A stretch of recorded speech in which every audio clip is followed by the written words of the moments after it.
Meghalaya, the abodes of the cloud, nestled within its lush green mountains and crisscrossed by the Khasi, Jaintia and Garo hills, Meghalaya truly is a paradise on earth. The topography that makes Meghalaya a sight to behold also presents its own set of obstacles, posing significant challenges to patients in rural Meghalaya in accessing emergency and critical cases. Often, precious lives are lost on the way to higher order facilities. Our state has been having a high maternal mortality rate and also a high infant mortality rate. Setting up of these ICUs will greatly help to reduce the deaths of these infants and the mothers. Delivery patients like written placenta or maybe PPH or the stroke patients if they come. In that case, like we have to refer to higher center. On the 19th of July 2021, the government of Meghalaya signed an MOU with E-Government's Foundation and Karuna Trust to implement the 10-bed ICU project to improve the critical care service delivery at secondary facilities by leveraging technology. The 10-bed ICU project, conceived by Mr. Shrikant Nadhamuni, the founding CTO of Aadhaar, was a response to the COVID-19 pandemic. The project has now evolved into a system-strengthening project with 5 intervention pillars and is being implemented across 9 states. A project management unit headed by the Commissioner and Secretary Health oversee the overall implementation of the project. 10-bed ICU project is going to really help building the state capacity to really address a lot of health challenges. To achieve outcome, all of us need to work hard collectively. The project management unit has a vital role to play. The PMU needs to monitor and review the project implementation actively, removing obstacles and ensuring all components are delivered with the highest standards. The 5 intervention pillars are: first pillar is to provide a set of world-class equipment and help set up an ICU ward in every district hospital to create and provide ICU infrastructure to critical patients closer to their home. Within a period of 2 weeks' time, they have given us the list of equipments which was allotted to the facilities, and the facilities were also identified where are these 10-bed ICUs to be started. We have the beds, we have the monitors, we have the portable X-ray machine, the ECG, defibrillator. These are the equipments which are required to run a proper ICU. We are very happy that we are getting the support. We have strengthened our district's hospitals, the MCH, to have the ICU's beds, the oxygen line, the compressed air. If we want to save the life, we have to believe in golden hour concept. So in district hospital, having an ICU, actually it is going to save the life. That will help cut down our morbidity and mortality both. Second pillar, Tele-ICU Hub and Spoke ICU Network. To address the shortage of specialists, Meghalaya is setting up 2 Tele-ICU hubs. A hub has been set up in Jaintia, connecting all the ICU wards in the Garo region. A second hub is being planned to connect all the ICU wards in Khasi and Jaintia regions. The hub and the spoke ICU network is an improvement over a standalone ICU ward in the public health infrastructure. The model can simultaneously elevate the missing ICU beds and missing specialists.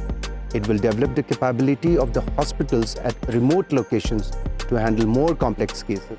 People from South Garo Hills, they don't have to travel far to Tura, because to Tura it takes nearly about 5 hours. So a lot of precious time is lost during the travel.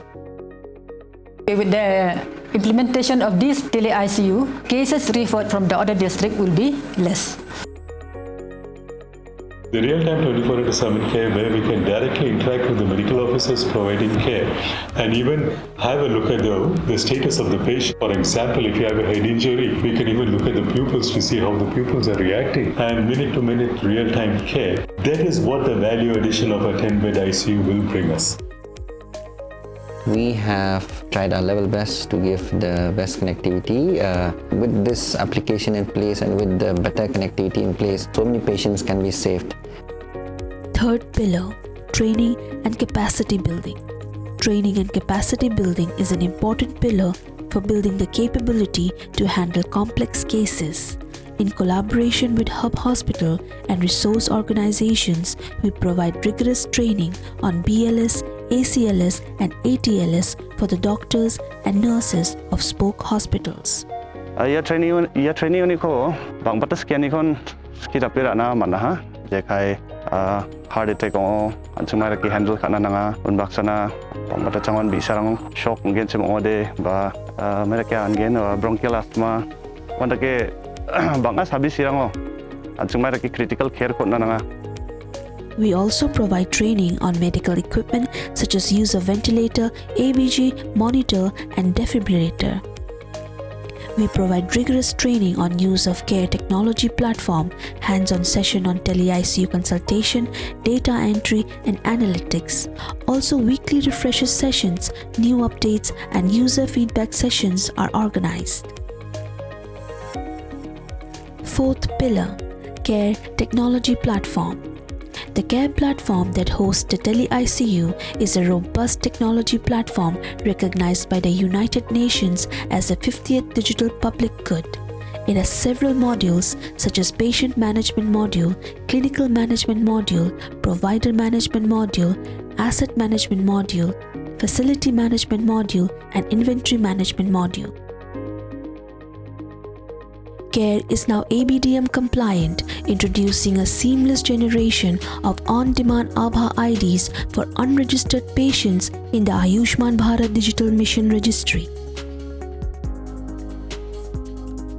I am happy to see that the dashboard generated from the care platform, if this dashboard captures the bed utilization, different types of cases admitted, and especially the human resource ratio, the productivity, etc., it will be very helpful for us in monitoring and making the administrative decisions. Fifth pillar, communitization for sustainability. We will adopt the approach of communitization to ensure equitable access and long-term sustainability of the project. We are very happy and proud that Corona Trust as a partner to eGov Foundation is implementing this project in the state, and which will bring lot of benefits, especially the rural population of the Meghalaya. Especially now with MHIS, that is the Meghalaya Insurance Scheme, which is so important scheme especially for the people of Meghalaya.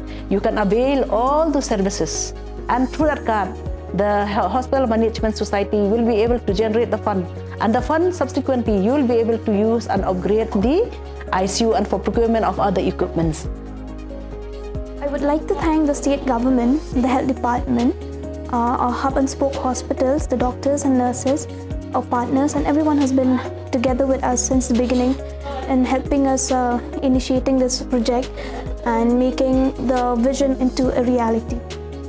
Nya wi nang em chuchu ke ding ya rab yong ki nang yo bori yo msin ne bam de em le ki des no komen is nya em gi hachana is nya kama mani man bi man pa yo ding ya rab ki yo ding sani Gapun hospital chi riang ode damrang ko rakpati nanggen ni damrang ko rakpati nanggen ni nimna chinga riang nagda manja ya hospital lo ICU dongode nampat